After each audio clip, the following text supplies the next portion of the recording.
You are the type of owner who watches your dog carefully, notices the tension before anyone else does, and still feels helpless when the barking explodes out of nowhere. Here is the truth nobody tells you: your dog is not being bad. Their amygdala is locked in a biological alarm state triggered long before you even see the problem.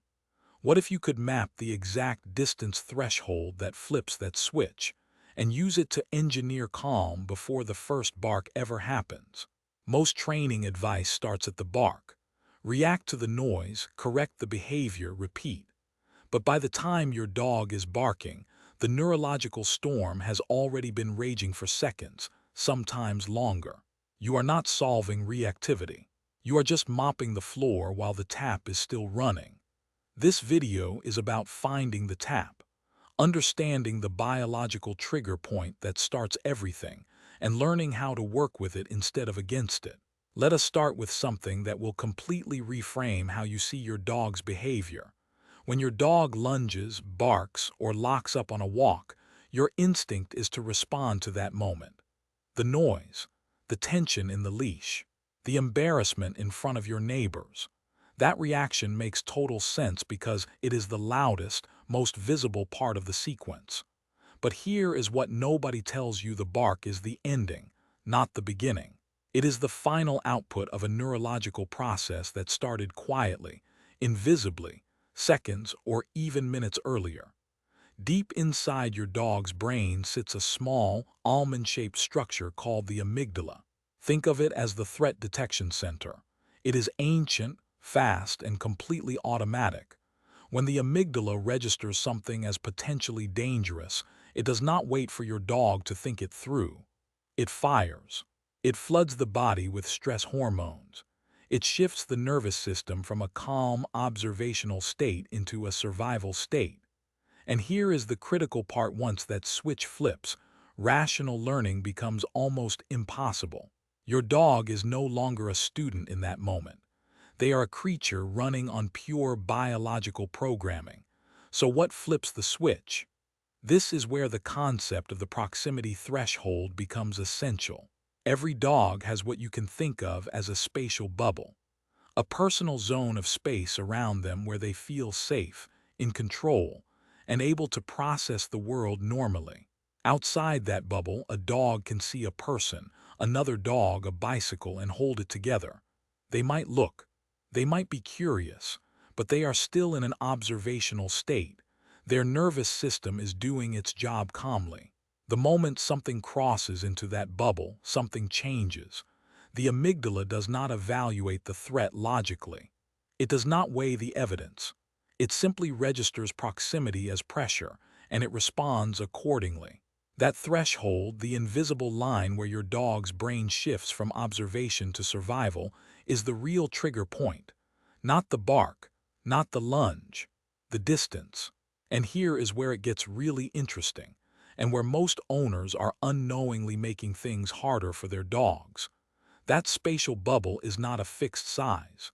It expands and contracts based on something called environmental density. Think about what your dog experiences on a busy Saturday morning walk compared to a quiet Tuesday evening. More movement, more sound, more unpredictability, more smells layered on top of each other.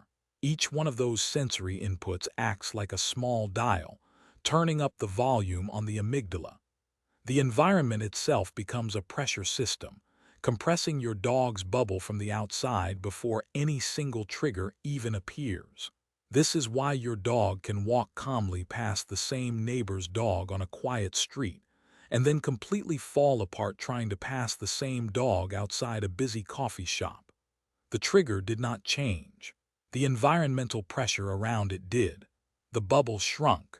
The threshold moved closer, and the nervous system had less room to work with before it hit the alarm point. So what does this mean practically for you? It means that managing reactivity starts not at the moment of the trigger, but at the level of environmental input your dog is absorbing before the trigger appears.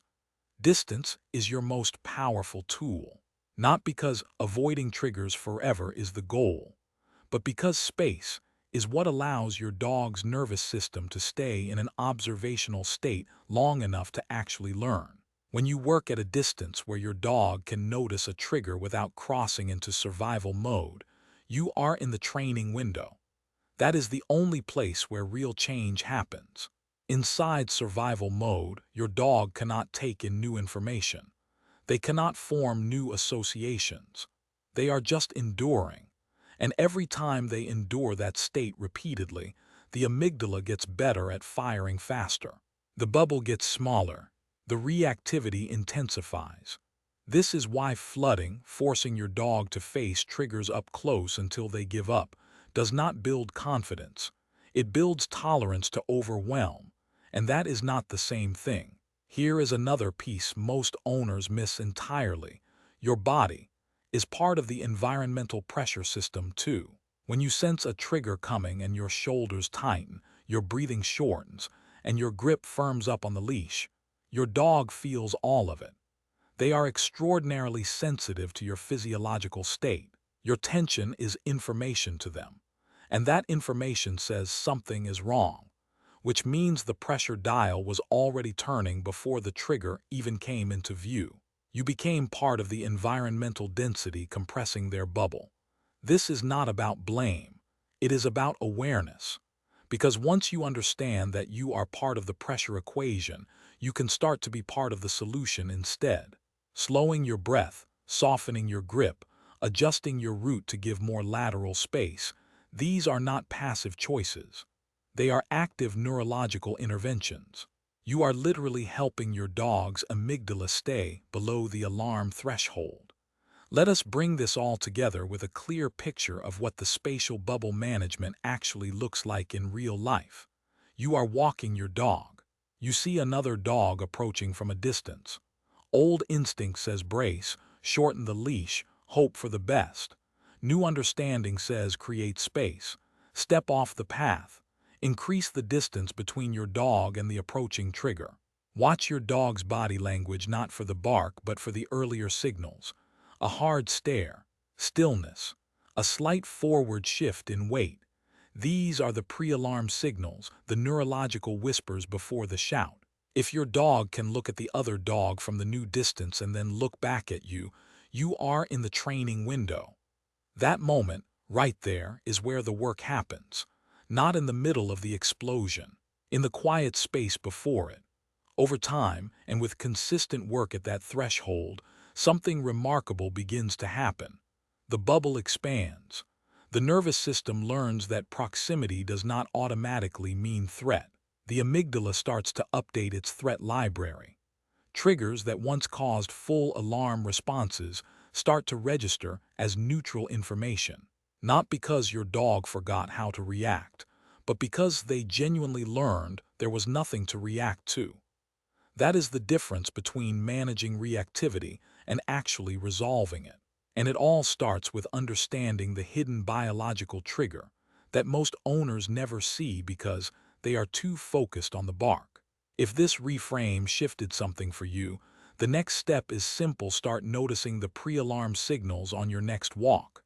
Not the bark, not the lunge, but what happens in the few seconds before. Watch for the stillness, the stare, the forward weight shift. That is where the work lives.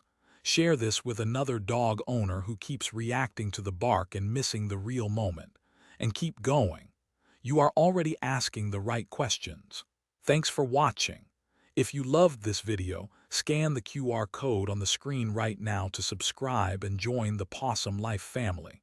Give your dog a belly rub for us, and we will see you in the next video.